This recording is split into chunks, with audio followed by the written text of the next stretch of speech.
10만원, 1962년 한국인 1인당 소득입니다. 당시 한국의 총 수출 규모는 고작 600억 원. 말 그대로 한국에는 아무것도 없었습니다. 1953년 7월 27일 22시에 한국휴전협정이 체결되면서 6.25 전쟁이 막을 내렸지만 모든 산업시설과 인프라가 붕괴되었고 당시 미국을 포함한 해외 국가들로부터 23억 달러가 넘는 엄청난 규모의 원조를 받아 겨우 회복을 시작했죠. 그런데 10년도 채 지나지 않은 1970년 수출 10억 달러를 넘었고 7년 뒤인 1977년에는 수출 100억 달러를 돌파, 2011년에는 5,500달러를 넘어서며 이탈리아를 제치고 수출 7대국으로 등극하였습니다. 당시 이탈리아와 프랑스 언론들은 한국의 수출 총액이 이탈리아와 프랑스를 뛰어넘었다 라고 연일 헤드라인 기사로 보도하며 놀라움을 감추지 못했죠. 세계은행은 1960년부터 무려 30년 동안 한국이 세계 197개 국가들 가운데 가장 높은 경제 성장률을 기록했다 밝혔습니다. 30년 동안 한국이 세계 성장률 1위, 50년 만에 한국 경제 규모가 11,000배 넘게 커졌습니다. 세계 어디에서도 찾아볼 수 없는 스케일의 성장이었죠. 2020년 현재 대한민국은 메모리 반도체 세계 1위, 스마트폰 세계 1위, 조선업 세계 1위, 전기차 배터리 세계 1위에 이어서 독일, 미국, 심지어 WHO보다 압도적으로 높은 점수로 코로나19 대응 평가에서 세계 1위를 기록했습니다. 최근에는 한국이 지어준 병원들이 네팔, 페루, 팔레스타인 등에서 코로나19 대응 병원으로 선정되며 수많은 생명들을 구하고 있고 마스크와 진단키트를 지원하며 선진국으로서의 도덕적 의무와 책임을 완벽하게 수행하고 있습니다. 이 때문에 현재 사실상 한국이 세계 7대 선진국인 G7과 동일한 수준의 대우를 받고 있다는 소식들이 쏟아져 나오고 있는데요. 최근 트럼프 미국 대통령이 깜짝 발표를 하게 됩니다. 로이터 통신의 보도에 따르면 트럼프 미국 대통령이 이번 달 예정됐던 G7 정상회의를 9월 이후로 연기하고 한국과 호주, 러시아, 인도가 함께 참석하도록 하겠다 밝힌 것으로 알려졌습니다. 트럼프는 플로리다에서 기자들을 만나 세계에서 가장 선진국을 정하는 G7은 현재 매우 시대에 뒤떨어진 국가 집단이다. 내가 G7 정상회의를 연기하는 것은 현재 G7이 세계에서 벌어지고 있는 일들을 제대로 다루지 못하고 있기 때문이다. 그러니까 G10일 수도 있고 G11이 될 수도 있다 라고 전했습니다. 한국이 G7 혹은 G11이 되면 엄청난 변화가 있을 것이라는 것은 기정사실입니다. 현재 G7 국가들의 인구는 전 세계의 10%, 면적은 15%밖에 되지 않지만 이들의 GDP는 세계의 39%를 담당하고 있고 1인당 국민소득은 5,300만 원이 넘습니다. 이보다 더 중요한 점은 G7이 되고 난 이후에는 국제사회의 영향력이 막강해진다는 것이죠. G7 회의는 세계에서 가장 영향력이 큰 7개 국가 정상과 장관들이 한자리에 모여 국제사회의 엄청난 변화를 불러일으키는 수준의 중대한 결정을 하고 IMF, 세계은행, 세계무역기구, 국제에너지기구 등의 국제기구들에 행사할 수 있는 영향력 또한 완전히 달라집니다. 사실 한국을 G7에 포함시키자는 의견이 나온 것은 이번이 처음이 아닙니다. 지난 2005년 노무현 전 대통령의 집권 시절 주한미국 상공회의소 암참은 한국의 경제력과 지정학적 중요성을 고려해 한국을 G7에 가입하도록 고려할 것을 미국 행정부에 건의했다 밝혔습니다. 당시 웨인 첨리 주한미국 상공회의소 회장은 미국 상공회의소가 연구를 진행한 결과 한국과 미국은 서로의 경제에 큰 영향을 주고 있다. 한국을 미국 비자 면제 프로그램 대상국에 선정해야 한다 전했습니다. 하지만 이번에 미국이 G7 회의에 한국을 초청한 것을 회의적인 시선으로 바라보는 이들도 있습니다. 이들의 주장은 분명 전 세계 최상위 선진국의 사교 클럽으로 불리는 G7 회담 자리에 한국이 참여한다는 것은 한국의 국제적 위상이 세계 최고 수준인 것을 의미하지만 미국의 의도가 단지 중국을 견제하기 위한 목적일 경우에는 문제가 발생할 수 있다는 것이죠.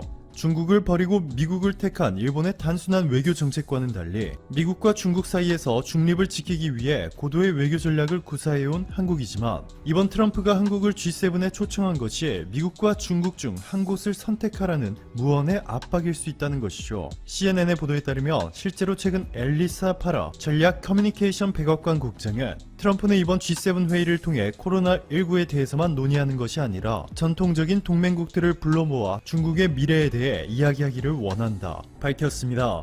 게다가 한국이 실제로 G7 가입 기회를 얻더라도 7개 모든 회원국들 전원의 동의가 필요하다라는 가입 조건을 충족하기가 어렵다는 의견이 제기되고 있습니다. 바로 G7 중 하나인 일본이 반대할 것이 분명하기 때문이죠. 최근 요미우리 신문은 일본 정부가 한국을 제외한 베트남, 태국, 호주, 뉴질랜드 이렇게 4개의 국가들을 우선 협상 대상으로 지목해 입국 제한 완화 조치를 고려하고 있다. 한국에서는 여전히 집단 감염이 발생하고 있다 전했고, 한국이 일본에 요구한 수출 규제 철회 데드라인 5월 31일마저 무시해버렸습니다. NHK가 어제 보도한 바에 따르면 일본 정부는 그동안 문제 삼았던 한국의 무역관리 인력 부족 등의 문제가 상당히 진전을 보였다고 평가했지만, 좀 더 자세히 살펴보기 위해 한국이 결정한 시한까지는 답변을 주지 않겠다라는 입장을 한국에 전달했다 밝혔습니다. 이러한 일본의 반대 움직임에도 한 가지 분명해진 것은 현재 한국의 국제적 위상은 G7 중에서도 상위권이라 봐도 무리가 없을 정도로 치솟았고,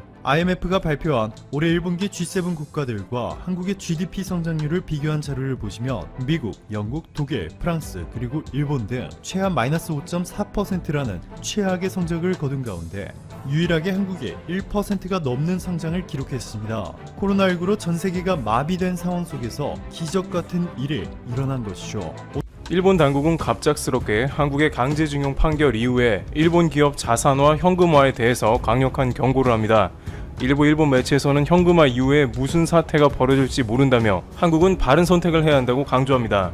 그런데 이러한 일본의 경고는 한국으로서는 애초에 고려조차 할 수 없는 부분입니다.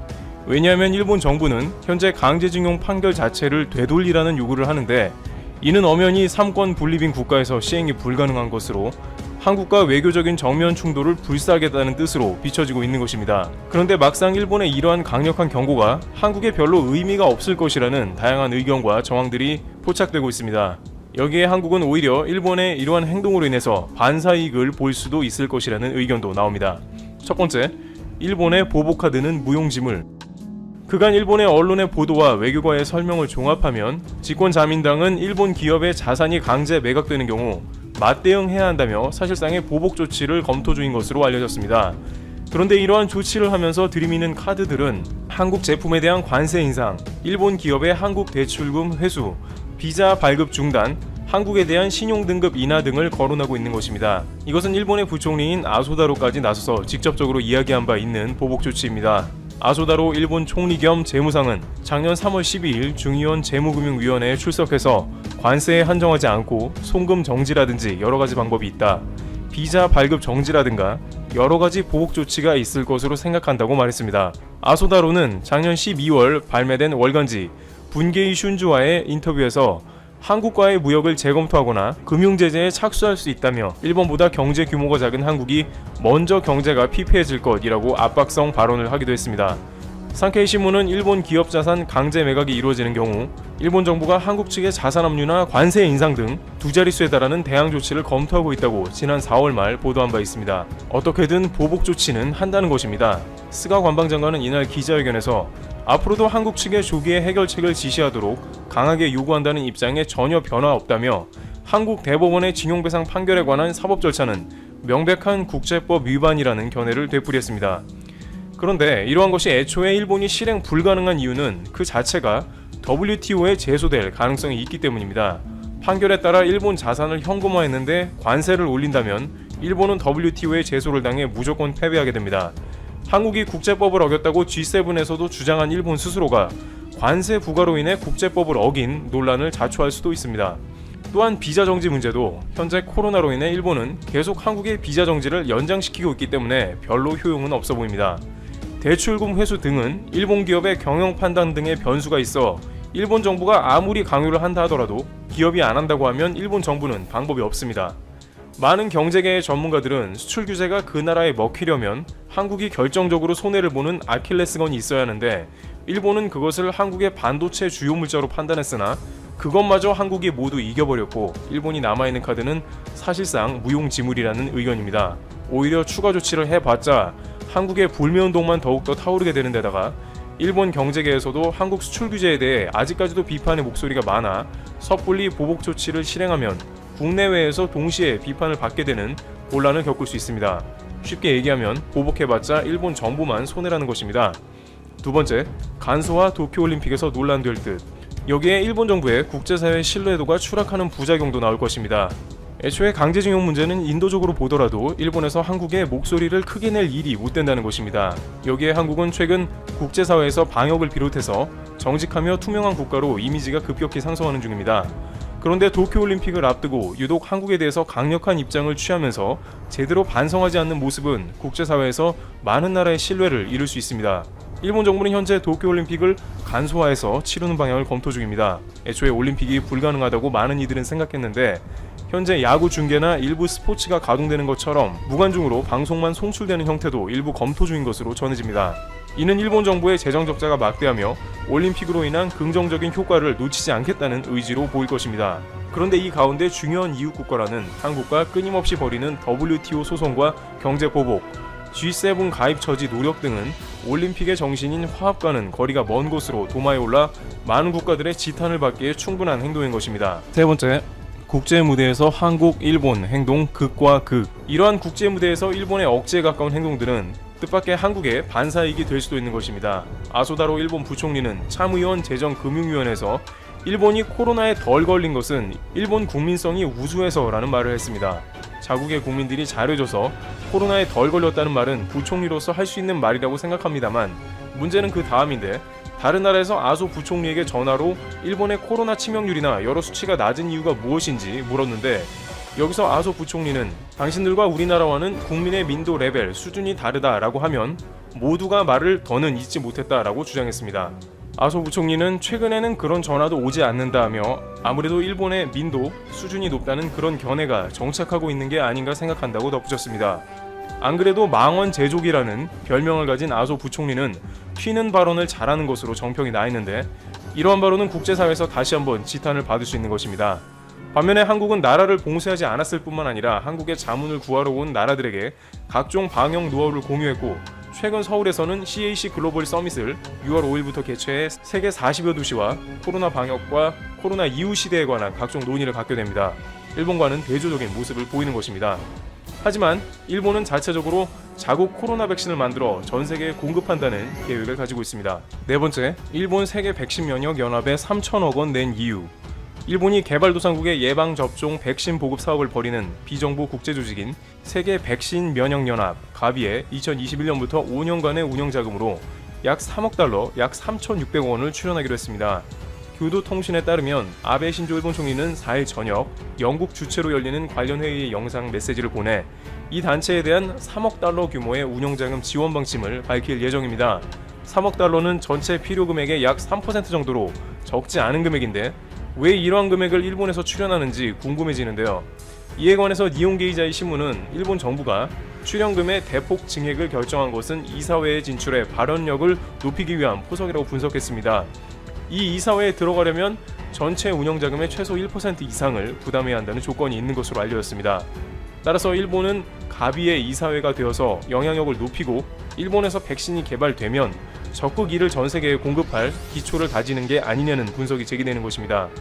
일본 정부 대변인인 스가 요시히데 관방장관은 이날 기자회견에서 세계적으로 사용될 수 있는 코로나19 치료약 및 백신 개발과 보급을 이끌어 나가고 싶다고 취지를 설명했습니다. 일본 정부는 가비에 대한 출연을 대폭 늘려 개도국 백신 접종 보급 사업에 공헌하고 있는 점을 홍보하고 있지만 궁극적으로는 현재 전 세계에 전개되고 있는 백신 개발의 치열한 경쟁에 단면을 보여주고 있는 모습이기도 합니다. 일본 정부는 최근 백신 개발과 관련해 유럽과 적극 협력하기로 하는 등 백신 패권에 한 발 다가가기 위해서 다방면의 노력을 펼치는 모습이 나오고 있습니다. 그러나 최근 아비건과 같은 백신 치료제가 별다른 효과가 없다는 소식이 알려졌고 안제스와 같은 벤처기업이 코로나 바이러스 관련 동물 임상에 성공했으나 3차 임상까지 성공은 아직도 먼 길로 보입니다. 따라서 일본 정부의 이러한 백신 강국으로 향한 엄청난 투자가 빛을 보게 되느냐 아니면 무리한 정보의 지출이냐는 올해나 내년 안으로 대략의 윤곽이 드러날 것으로 보입니다. 다섯 번째, 한국, 일본 덕에 기회 잡을 수도. 일본에 관한 거침없는 발언을 쏟아내는 것으로 유명한 짐 로저스는 일본의 코로나 대응에 관해서도 한마디를 했습니다. 로저스는 최근 아사히와의 인터뷰에서 아시아는 이번 코로나 대응에서 엄청난 일을 했다고 치켜 세웠습니다. 특히 50년 전 아시아는 유럽이나 미국에 비해서 상당히 뒤처지고 낙후되고 가난한 국가들이 대부분이었으나 현재는 팬데믹 대처 상황을 보면 완전히 반대로 역전된 상황이라고 지적하며 전 세계의 많은 국가들이 아시아를 칭찬한다고 전합니다. 그런데 아시아에서 일본은 불투명한 정보로 코로나를 제대로 통제하지 못했다며 수치를 보면 아시아에서 가장 좋지 않으며 아베 총리는 그러한 책임의 중심에 있다고 지적했습니다. 한편 사회의 투명성이나 안정성은 전반적으로 해외에서 성장 가능성이나 투자 기회를 보고 다가올 때 중요한 변수로 생각할 수 있습니다. 한국을 기회의 땅이라 보게 되는 것입니다. 최근 해외의 경제 전문가들은 한국이 코로나 시대를 맞아 큰 기회를 잡았다고 전하고 있습니다. 특히 아시아에서 가장 두드러지는 모습을 보여줬기에 서방과 아시아를 잇는 주요 허브로서 역할을 담당할 수 있게 될 것입니다. 지금까지 서양에서는 G7 국가 중 하나인 일본을 아시아의 가장 앞선 허브로 생각해 왔으나 코로나 이후에는 IT 인프라와 각종 사회적 투명성, 안정성을 가진 한국에 많은 외국 자본이 몰릴 수 있다는 관측도 나오고 있습니다. 아시아의 금융 허브인 홍콩도 홍콩 보안법을 비롯해서 여러 가지 사회 문제가 있으며 중국은 개방을 표방하나 중국 사회는 여전히 외국에 온전한 신뢰를 주지 못합니다. 또한 코로나 이후 사회에서 전적으로 필요한 IT 기술이나 5G 인프라 등 아시아에서 가장 앞선 국가는 한국이며 이번 코로나 사태로 더욱더 진가를 인정받은 것입니다. 실제 미국의 반도체 세계 1위 식각 장비 업체인 램 리서치는 한국의 삼성전자, SK 하이닉스 등 협력 업체가 가까운 곳으로 R&D 센터를 통째로 옮기기로 했는데 이러한 본사의 R&D를 모두 미국에서 외국으로 이전하는 것은 매우 이례적인 것입니다. 또한 산업 분야뿐만 아니라 이번 코로나 사태로 한국은 안전한 나라라는 이미지를 대대적으로 구축함에 따라서 코로나 이후 가장 먼저 여행 가고 싶은 해외 국가, 코로나 이후 가장 의료 서비스를 받고 싶은 나라 등의 프로모션을 적극 활용해 무역의 수지에서도 상당한 흑자를 거둘 수 있을 것으로 관측됩니다. 이와 같이 일본 정부는 한국이 G7 추가 입성이 거론되자 불편한 기색을 보이며 외교적 논쟁을 거듭합니다만 한국은 미래의 강대국으로 부상할 준비를 하고 있습니다. 티르블 튜브 여기서 마치겠습니다.